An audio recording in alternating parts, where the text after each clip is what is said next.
You are like just in the crypto scene from like an investing standpoint or trading or something like that? By show of hands? Couple? Okay. How many of you are just curious and your friends dragged you along here? How many of you have no arms? The rest of you do? Okay. Very interactive crowd. Mildly impressed. What do you guys, just while we're waiting for the slides, there's this whole sea of people who didn't put their hands up. What are you guys here for? Just to learn? Yeah? Just getting some nods. Okay. So I wanted to chat to you guys about getting DeFi to scale today. There's a critical tipping point that's super important in this space, where we turn the focus away from the technology and towards adoption, and there's this blend that we need to create of perfection, of where the technology's ready, but also the onboarding or the user experience is also simultaneously ready. And as we all know, crypto, there's plenty of problems that are holding us back from going to market and having billions of users tomorrow, but there's also simultaneously plenty of opportunities right now. There's almost this perfect storm of the technology being ready. So I want to share with you today what we've kind of noticed and what our theory is. Just real quick, clicker, not clicking. No. Yeah. Turn it on and off. Restart.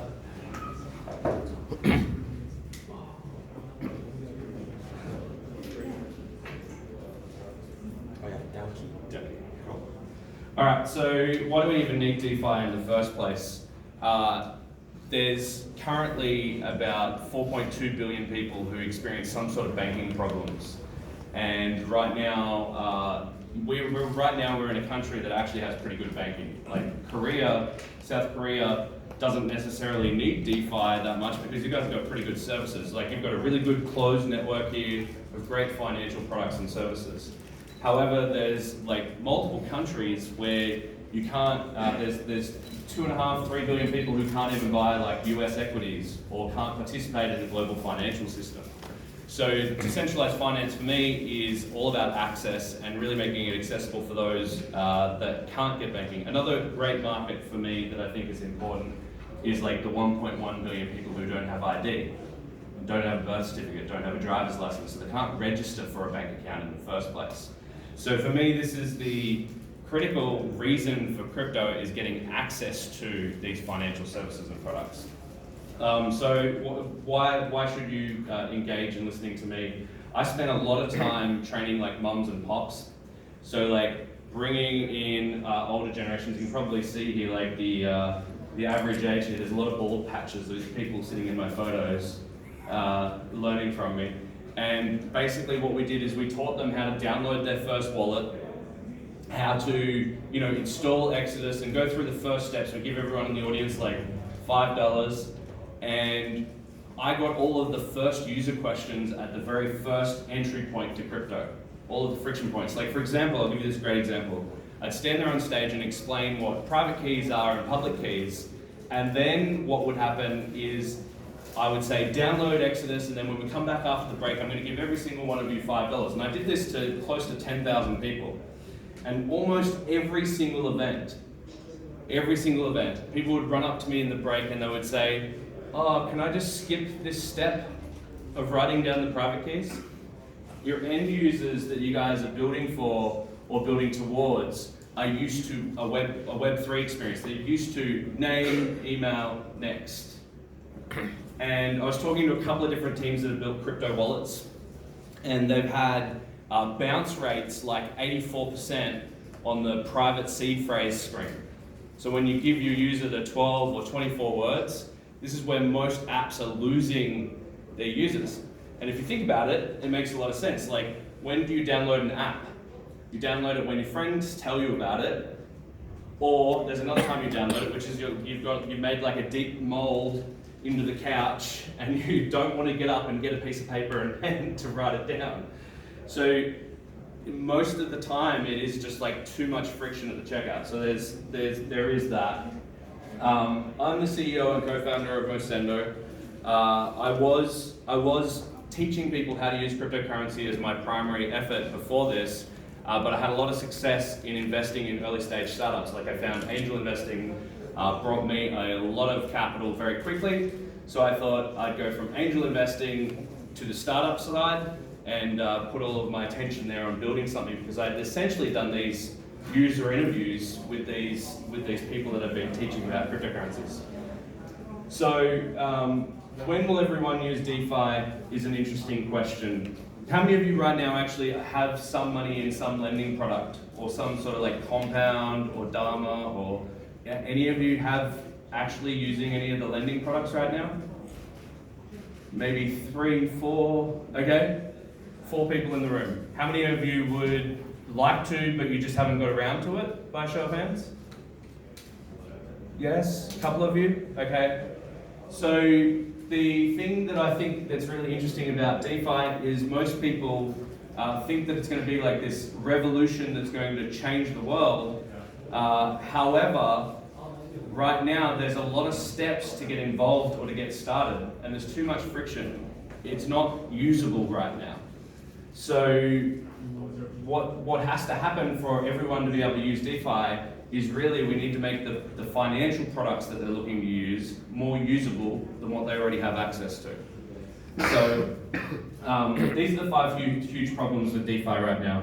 It was identified in a question just before, but getting people in, for right now, for 30 confirmations on the Ethereum blockchain, you're looking at about 7.5 minutes to open up or start a new account or to start like a channel or any kind of things, even if you are using these second layer solutions.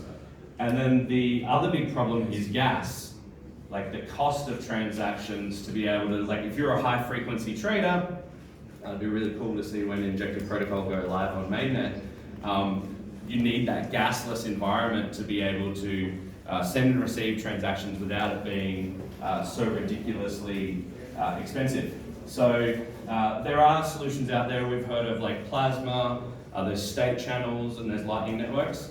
At Mosendo, we've decided to use Connect, which build state channels. This is actually a little demo of us sending some DAI between 2 devices. So I've got the DAI over on this phone. I want to send it to this one. I hit request on this phone, which allows me to get the QR code, scan up, scan it from this device to this device, and in a moment what we're going to do is we're going to hit send, and you'll get to see the transaction speed using the state channels.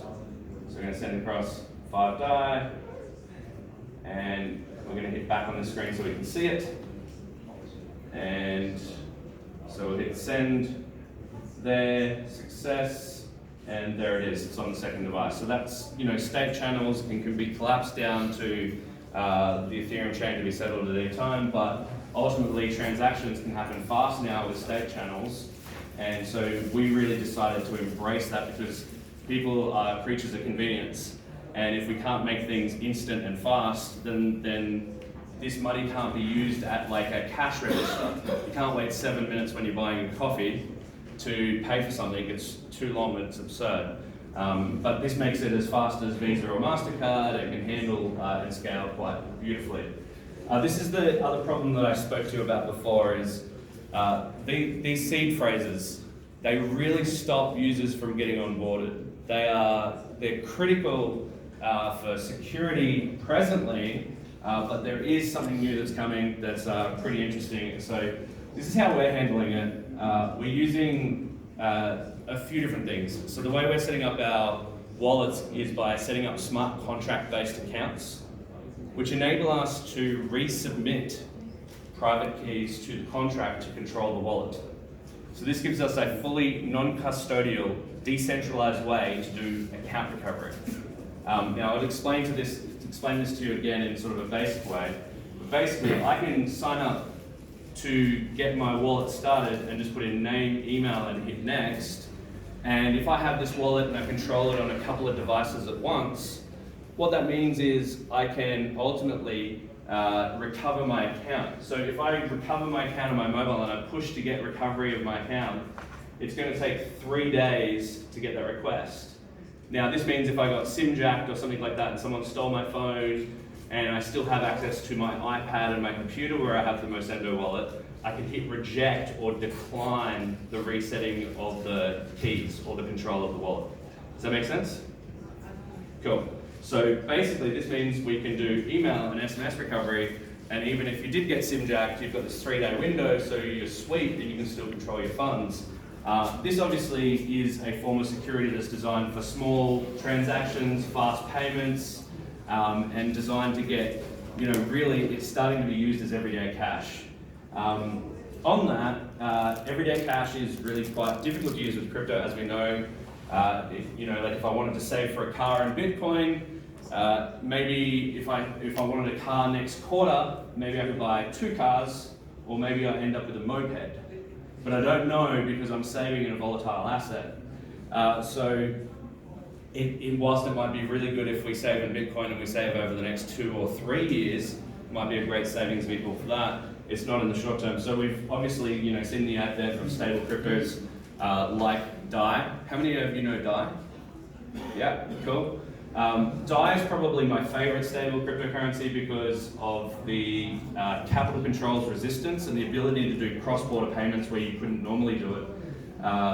The DAI is settled by and collateralized by Ethereum, which makes it all locked up in a smart contract, and it's not got any of the hesitancies that I have with assets like Tether. Tether's perfectly fine for like fast transactions. We're going to send some money across the border and we need to do it once, that's fine.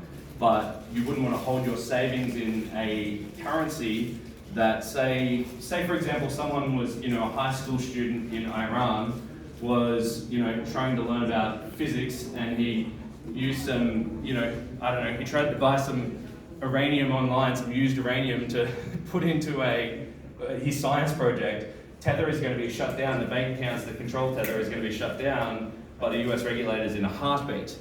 So whilst Tether is perfectly fine for single transactions, it's not usable for holding a stable asset base in a way that can't be shut down. Your asset's at risk because it's got the regulators in the way.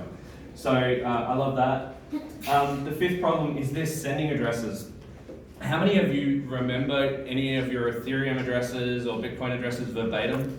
Like if you don't, it's absurd the way the system is designed right now. You might remember the first few digits and the last few digits, but you couldn't recite it to anyone. You couldn't, like, for example, if I was running a telethon on TV and I was like, send money to this address, or if I was over the radio getting people to submit donations, it just doesn't make sense. So you need to be able to do things, 2 things. You need to be able to do like a money tag. So in Mosendo, we've got 2 ways of sending money. One, we could replace this with a mo tag, which would just be like $Rossco. So you can just have like $ your name.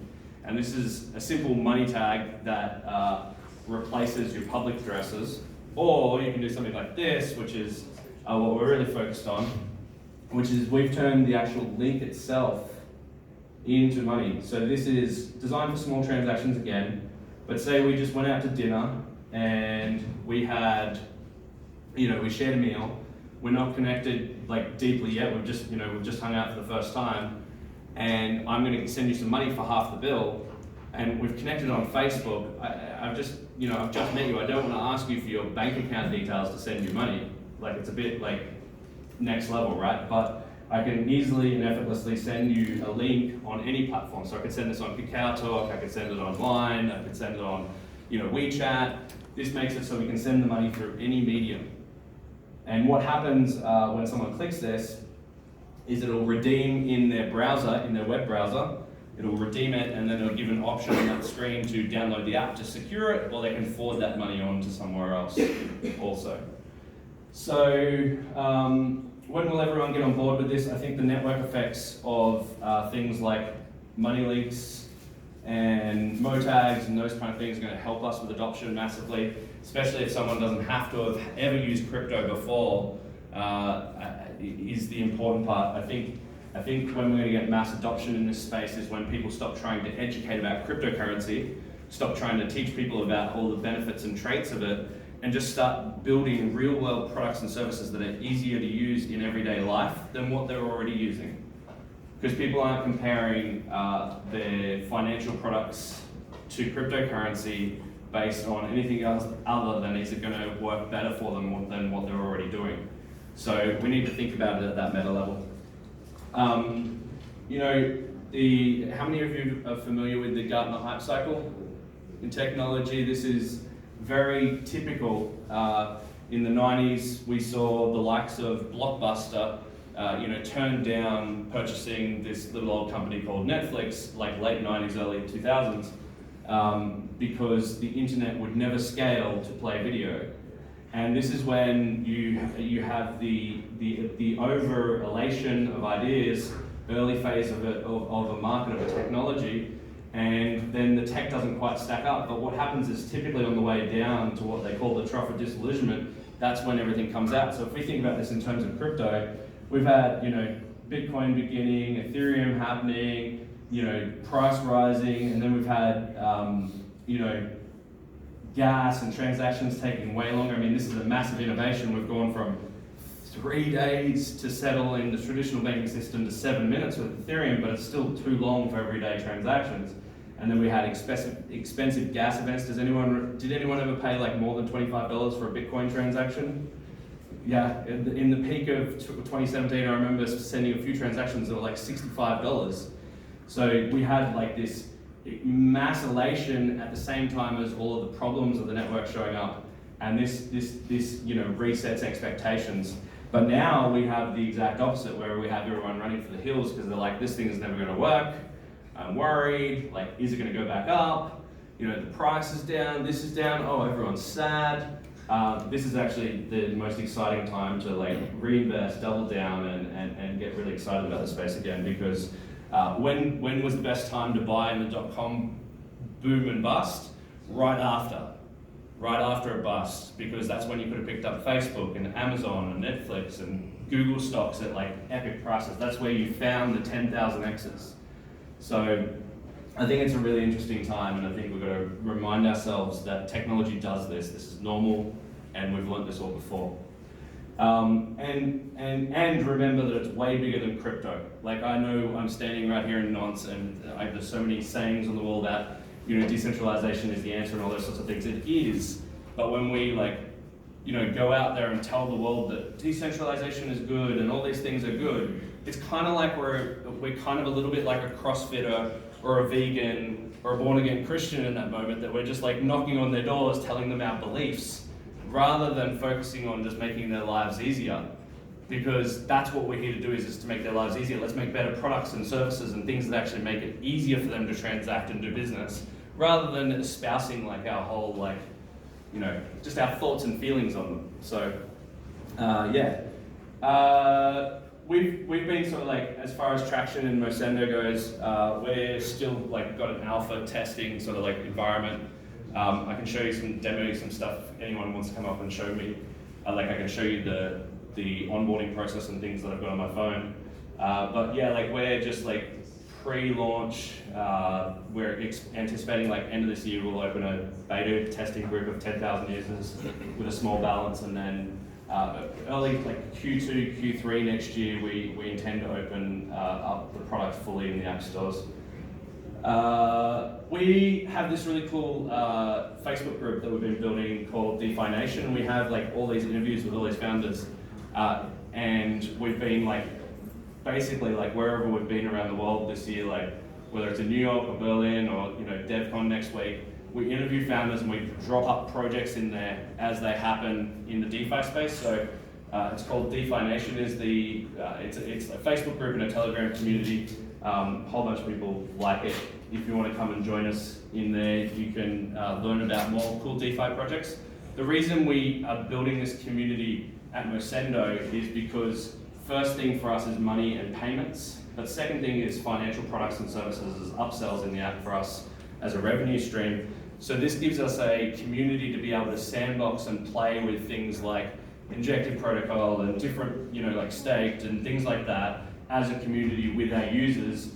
We get to play and interview and push and pull. So yeah, that's us, and I'd love to have you in the DeFi Nation group, and I'd love to take any questions on Mosendo and what we're building.